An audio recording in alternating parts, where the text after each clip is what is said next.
Hi there, Ben Claybrook here. Welcome to the Solar Channel. Today we're going to be talking about 4 reasons not to get solar for your home. So if you're thinking about it, this is going to be an important video for you.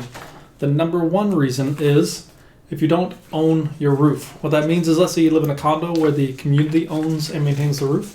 And obviously you don't want to consider it just because if they are responsible for the roof, usually you can't get around that law that says the HOA can't stop you from going solar.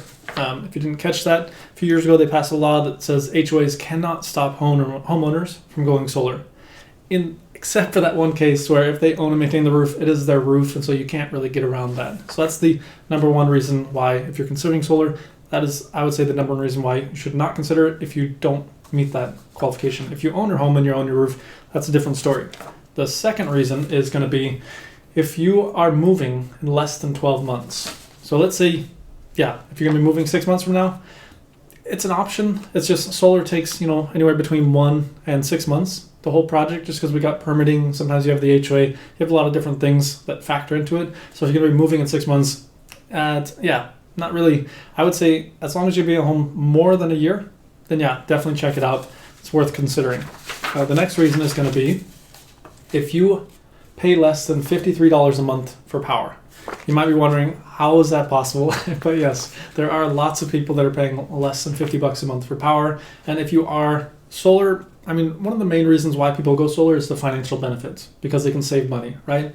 And if you're paying, $50 less for power, there's not going to be very big financial benefits for solar. That being said, if you want to go solar just to go green, have at it. There are some companies that won't help homes, that won't do systems basically smaller than a certain size, so definitely let them know right up front if that's the case. The last reason is if you have no sunlight between 11 a.m. and 3 p.m. Now, you might be wondering, okay, I have a lot of trees, my house is shaded most of the time, but actually with solar, with panels especially, you don't need to have direct sunlight the entire day. But if you have no sunlight at all between 11 and 3 and you're not able to remove those trees or cut them back so you do have sunlight, that's going to be one of the deal breakers for solar, because they definitely need direct sunlight in order to produce the power that you need to generate for your home. So if you'd like to check out your roof, it takes about 2 minutes to check out your roof online. Click the link down below or to the side, and one of our specialists will check out your roof online, let you know within 2 minutes if it's even worth looking into or not. It's super easy to check it out online using Google satellite images. The way we work is we work with multiple installers, both local and nationwide.